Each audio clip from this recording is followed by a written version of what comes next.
আরে রাখো তোমার মাইন, আজকে বড় বড় ভিআইপি গেস্ট আছে, যে স্যার আজকে ব্যস্ত, তো আজকে তোমার সাথে দেখা করার সময় আছে। তোমাকে যেটা বললাম সেটা করো, তুমি ওখান থেকে খালি তাড়াতাড়ি চলে যাও। ওয়ালাইকুম আসসালাম। বিপদ না হলে কি আর তোমার কাছে আসি বল্টু মিয়া? হ্যাঁ স্যার, কি করলেন? আমার কালকে থেকে আর পিয়ন পোস্টে চাকরি করতে হবে না? আমি আমি কালকে থেকে এই নতুন অফিসের সুপারভাইজার হবো? এ তো এই মহাবিপদ। আর বল্টু, তুমি কান্দাকাটি করতেছো কেন? তোমার চাকরি নাই ঠিক আছে, কিন্তু তোমার এই পিয়ন পোস্টে তোমার চাকরি নাই। স্যার, বল তুমি আর কারবার দেখছেন, আপনার অফিসের পিয়নিক নিয়ে আর পারা গেল না। হ্যাঁ বলো কি? বল্টু মিয়া আবার কি করলো? কি আর হইব স্যার, ওই যে আপনি ঈদের ছুটিতে যাবেন, এই উপলক্ষে ভিআইপি ভিআইপি আপনার বন্ধু বান্ধবদের দাওয়াত দিচ্ছেন না, এই দাওয়াতে দেখি বল্টু মিয়া সাধারণ একটা পিয়ন ও চলে আসছে। কোন তো দেখি আপনার মান সম্মান কি থাকবো? এ তো মহাবিপদ। বলো কি তুমি? সত্যি সত্যি দাওয়াত খাবার চলে আসছে? আচ্ছা বলেন তো স্যার, এখন কি করা যায়? আমি একটু মহা বিপদে হলাম, আপনার ভিআইপি ভিআইপি গেস্ট আসবো, এখানে কি যদি বল্টু থাকে আপনার সাধারণ পিয়ন, তো আপনার কি মান সম্মান থাকবে বলে কথা? বলেন তো দেখি এখন কি করা যায়। এ তো মহা বিপদে পড়ে গেলাম। আসলে তো আমার তো মান সম্মান থাকবেই না, মান সম্মান চলে যাবে। ভালো ভালো ভিআইপি গেস্ট আসতেছে, এখানে যদি দেখে আমার অফিসের সাধারণ পিয়নকেও আমি ইনভাইট করেছি, তাহলে তো আমার মান সম্মান থাকবে না। আচ্ছা যাই হোক, এসে যেহেতু পড়েছে, তুমি এক কাজ করো, ওই গ্যারেজে খালি জায়গা আছে না, ওখানে ওকে কালকের বাসি যে খাবার আছে ওই খাবারগুলো দিয়ে তাড়াতাড়ি ওখান থেকে ওকে বিদায় করো। তো আমার ভালো ভিআইপি গেস্ট আসার আগ পর্যন্ত যাও যাও যাও, তুমি তাড়াতাড়ি বিদায় করো। আচ্ছা স্যার, ঠিক আছে, আপনি যা বলেছেন তাই করি। ওই কালকে রাত্রে বাসি খাবারগুলো এগুলোই দিয়ে ওকে তাড়াতাড়ি ওখান থেকে বিদায় করে দিই, নয়তো আপনার মান সম্মান থাকবে না। তো শোনো বল্টু মিয়া, তোমার মাথায় যে বুদ্ধি শুদ্ধি কবে এবো একমাত্র আল্লাহই জানে। হয় হয় স্যার, আমি আবার কি করলাম যে আক্কেল জ্ঞান বুদ্ধি বলে কিছুই নেই। আরে বেটা, কি করো নাই তাই বলো। আর যাই হোক, তোমাদের এগুলা বলে লাভ নাই। ওই যে তোমাকে ওই গ্যারেজে খাইতে দিছি, ওখান থেকে খেয়ে তাড়াতাড়ি চলে যাও, ঠিক আছে? হাই হাই স্যার, এগুলা কি বলেন? বড় স্যার তো দাওয়াত দিল আমাকে, তো আমি যদি স্যারের সাথে দেখা না করে যাই, স্যারে আবার মাইন্ড করবেন না? আরে রাখো তোমার মাইন, আজকে বড় বড় ভিআইপি গেস্ট আছে, যে স্যার আজকে ব্যস্ত, তো আজকে তোমার সাথে দেখা করার সময় আছে। তোমাকে যেটা বললাম সেটা করো, তুমি ওখান থেকে খালি তাড়াতাড়ি চলে যাও। আচ্ছা ঠিক আছে, আপনি যা বলেন তাই হবে, আমি ওখান থেকে খেয়েই চলে যাচ্ছি। আজও বিপদে পড়লাম দেখি, এই 2 থেকে 3 ঘন্টা হলো দাঁড়ায় আছি, এখানে একটা গাড়ি আসার নামে কোনো খবর নাই। কি করি এখন কিছুই বুঝতে পারতেছি না। স্যার, আপনাকে বারবার করে বললাম যে গাড়িটা গ্যারেজ থেকে আনি, তারপরে আপনি বের হন। এখনকার বর্তমান ঈদের সময় গাড়িগুলো পাওয়া যাবে না, তারপরেও আপনি আসলেন। তো এখন আমি কি করবো, আমি কিছুই বুঝতে পারতেছি না। গ্যারেজেও ফোন দিলাম, বললো যে গাড়ি নিতে আরো 1 সপ্তাহ দেরি লাগবে, গাড়ি এখনো ঠিক করা হয় নাই। তো এখন কি করবো আমি কিছু বুঝতে পারতেছি না স্যার। সেই বাড়ি থেকে আইসাও তো বিপদে পড়ে গেলাম, এই কখন ধরে গাড়ির জন্য দাঁড়িয়ে রয়েছি। তো এখন আমি দাওয়াতে যাব কেমনে, যে দাওয়াতে যাব? আস্তে আস্তে তো রাতও হয়ে গেল, দাওয়াত না বাতি দিলাম, এই যে রাত যে হয়ে আসলো, তো এখন আমি কেমনে বাড়িতে একা একা যাবো? তো এই চিন্তা করেই তো বাঁচতে পারতেছি না। কি করা যায় একটু বলো তো দেখি। আমিও স্যার কিছু বুঝে উঠতে পারতেছি না। আমিও তো কয়েকটা ওভারকে ফোন দিলাম, সব ওভার দেখি দূরে দূরে রয়েছে। তো এগুলো আসতেও তো অনেক রাত হবে। তো স্যার, আমারও তো বাড়িতে ছোট বাচ্চা আছে, আমার বাড়িতে যাইতেই হবে। হাইটা হলেও যাইতে হবে, আপনি তো আর হাইটা যাইতে পারবেন না স্যার। তো আমি একটা বুদ্ধি আপনাকে দিতে পারি। তো এখানে ওই যে পল্টুনিয়ার বাড়ি আছে এখানে, তো আপনি কষ্ট কষ্ট করে এখন কি করবেন, আজকে রাতটা স্যার একটু পার করেন, তারপরে সকাল হলে আমি গাড়ি নিয়ে আসে, তারপরে স্যার আমি আপনাকে নিয়ে যাবনি স্যার। একটু কষ্ট করেন স্যার। স্যার, এই মনে কিছু করবেন না স্যার, এখানে আমি অনেক খোঁজাখুঁজি করলাম, তো ভালো কোনো হোটেলও নেই যে আপনি হোটেলে রাত প্রবাস করবেন। তো এখানে শেষ মুহূর্তে আপনার পিয়ন যেহেতু আছে এখানে পল্টু মিয়া, তো এখানে আজকে রাতটা আপনার থাকতে হবে স্যার। কিছু কিছু সময় সবকিছু মেনে নিতে হয় স্যার। কি করবেন এখন আর স্যার? কি আর করার, মনে আর কি করব, পড়েছি মোগলের হাতে, খানা খেতে হবে এক লগে। যাই দেখি মাথা নত করে, আর কি আর করার। কালকে তো যে অপমান করে ওকে বাসা থেকে বের করে দিলাম দেখা না করে, আল্লাহ জানে আজকে আমার সাথে কি না ব্যবহার করে। যাই দেখি কপালে যা আছে। আচ্ছা ঠিক আছে, তাহলে তুমি কালকে সকাল সকাল চলে আসো। তো আজকে রাতটা যে আমার কি কি কষ্টে কাটাতে হবে একমাত্র আল্লাহ জানে, আমি কিন্তু বেশি সময় থাকতে পারবো না, ঠিক আছে? আসসালামু আলাইকুম স্যার। আপনি হঠাৎ আমার বাড়ি, কি কোনো দুর্ঘটনা হয়েছে স্যার, নাকি কোনো কোনো অপরাধ করেছি আমি স্যার? ওয়ালাইকুম আসসালাম। বিপদ না হলে কি আর তোমার কাছে আসি বল্টু মিয়া? আমি এক জায়গায় যাবো বলে স্ট্যান্ডে অনেকক্ষণ দাঁড়িয়েছিলাম। ওই আমার গাড়িটা একটু নষ্ট হয়েছে, তো তাই অনেকক্ষণ আমি দাঁড়িয়ে থাকলাম বাস স্ট্যান্ডে, কিন্তু কোনো প্রকার কোনো গাড়ি আসতেছে না। তো এইদিকে তো রাত হয়ে যাচ্ছে, তো আমি এখন কি করব?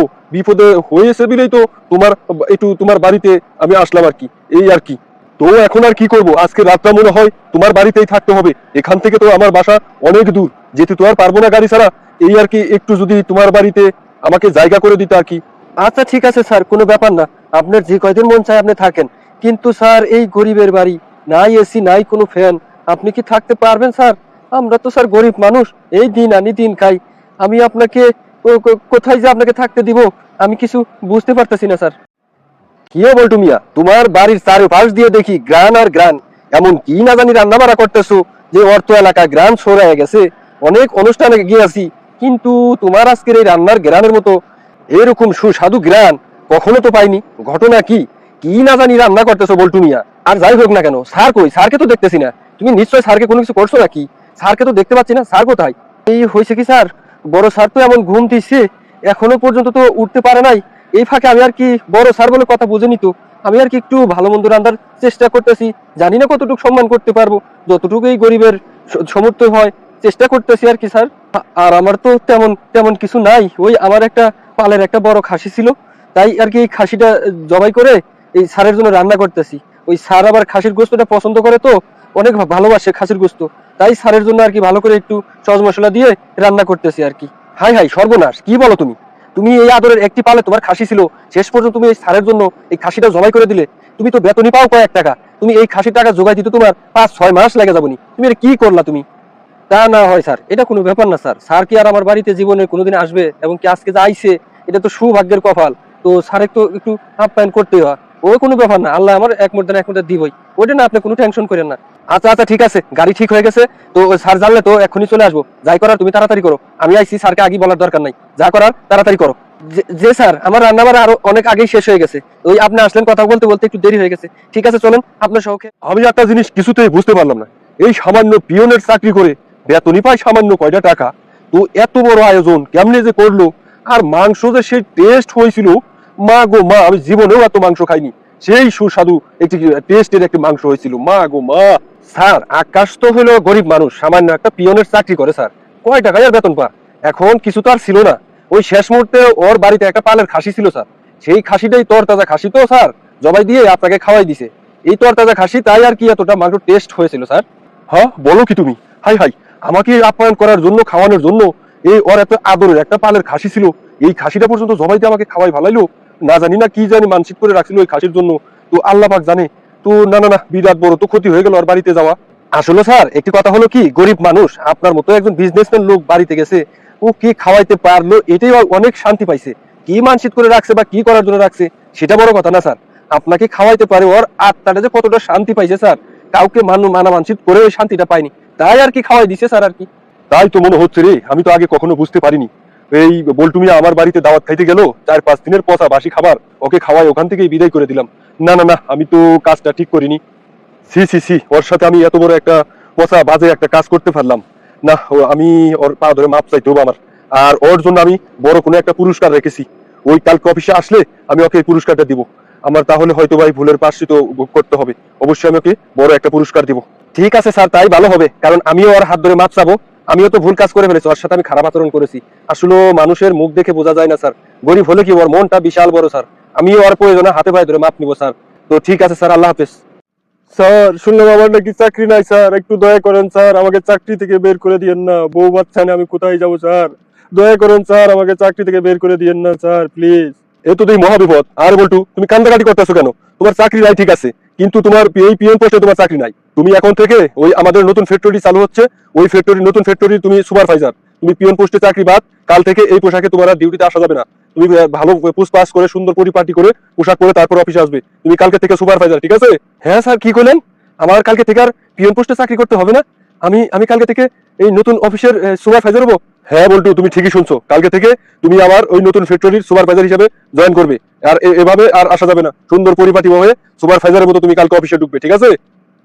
আর শোনো ভালো কথা, এই যে ধরো এখানে 2 মাসের অ্যাডভান্স আছে, 2 মাসের অ্যাডভান্স এবং কি পোশাক বানানোর জন্য 5,000, এগুলো বানায় সুন্দর করে কালকে এই পোশাক দিয়ে তুমি কিন্তু অফিসে আসবা, ঠিক আছে? আচ্ছা আচ্ছা ঠিক আছে স্যার, ঠিক আছে। আল্লাহ আপনার উপরে শান্তি বর্ষিত করুক, আল্লাহ আপনাকে আরো হায়াত দারাজ করুক, সুস্থতা দান করুক। কিন্তু স্যার একটি কথা, আপনি আমাকে পিয়ন থেকে হঠাৎ এই সুপারভাইজার পোস্টে আপনি কি জন্য আমাকে দিলেন, একটু কি জানতে পারি স্যার? আসলে হয়েছে কি বল্টু ভাই, একটা কথা হলো কি, এই যে আমি যে তোমার বাড়িতে গিয়েছিলাম বিপদে পড়ে, গাড়ি পাইনি বলে তোমার বাড়িতে গিয়েছিলাম, তুমি একদম সর্বোচ্চ চেষ্টা করেছো তুমি আমাকে আপ্যায়ন করার জন্য। কিন্তু এই যে দেখো, তুমি আমার বাড়িতে দাওয়াত খাইতে গিয়েছিলে, তো এভাবে আমি অনেকজনকে ফর্মালিটি দাওয়াত দিয়ে থাকি, কিন্তু কেউ কিন্তু আসে না, নানান ব্যস্ততার কারণে আসে না। কিন্তু তুমি দাওয়াত খাইতে গিয়েছিলে আমার বাসাতে, কিন্তু তোমার সাথে কতই না দুর্ব্যবহার আমি করলাম, তারপরেও কিন্তু তুমি মনে কিছু রাখোনি, শুধু শুধু তোমাকে আমি ভুল বুঝছিলাম। তো জানি না তোমাকে আমি এই পিয়ন পোস্টের চাকরি বাদ দিয়ে সুপারভাইজারের চাকরি তোমাকে দিয়ে জানি না আমার ভুলের প্রায়শ্চিত্ত করতে পারছি কিনা। তো তুমি তুমি আমাকে ক্ষমা করে দিও, আমি তোমার হাত জোর করে ক্ষমা চাচ্ছি, তুমি তুমি আমাকে ক্ষমা করে দিও। আমি তোমার সাথে সেদিন অনেক অন্যায় করে ফেলছি, আমি ভুল বুঝতে পারছি, আমার ভুল আমি বুঝতে পারছি, তাই তোমাকে আমি পিয়ন পোস্টের চাকরি থেকে আমি তোমাকে একবারে সুপারভাইজার পোস্টে নিয়োগ দিলাম, তুমি আমাকে ক্ষমা করে দিও ভাই। স্যার এগুলো আপনি কি বলছেন? আপনি কৃষক আমার কাছে মাপ চাচ্ছেন, কারণ আপনি আমার স্যার, আমি আপনার কর্মচারী। স্যার আমি এগুলো স্যার কিছুই মনে রাখিনি স্যার, কারণ হলো যে আপনি আমার স্যার, তো তো আমি মানুষ তো একটা কি অপরাধ করছেন না করছেন আমি এগুলো কিছুই মনে রাখিনি স্যার। তো আপনি অযথা আপনাকে ভুল বুঝতেছেন স্যার। আপনি যে আমাকে আজকে এত বড় পদ দিলেন স্যার, আমি যে আপনাকে কি বলে যে ধন্যবাদ দিব স্যার, আমি বলে বুঝাইতে পারতেছি না স্যার। আপনার মতো মানুষ হয় না স্যার, আপনার মতো তো একজন ভালো বন্ধুরা, মানুষ পাওয়া এই বড়ই ভিডিওটি দায়, এবং দেখে কি কি বুঝতে আপনার মতো পারলেন? ভালো একজন আসলে বস আমি পাওয়া যতটুকু বুঝতে বড়ই দায় পেরেছি, স্যার। গরিব স্যার মানুষ আপনি মন আমাকে থেকে মানুষকে ক্ষমা করে দিয়েন ভালোবাসার স্যার, যদি চেষ্টা করে, আমি কিন্তু আপনার সাথে ধনীর ভুল দুলালি যারা কোনো কথা আছেন বলে থাকি, আচরণে তারা কষ্ট কিন্তু পেয়ে আমরা থাকেন, কেউ তো আমাকে গরিবকে মন অবশ্যই থেকে ক্ষমা করে দিবেন ভালোবাসি না। স্যার। একটি গরিব মানুষের মনে কত আশা ভালোবাসা নিয়ে একজন মানুষের পাশে দাঁড়ায়। আজকের এই ভিডিওটি দেখে আমি বুঝতে পারলাম, এবং আপনারা কি বুঝতে পারলেন অবশ্যই কিন্তু কমেন্টে জানাবেন। আজকের মতো এখানেই বিদায় নিলাম, দেখা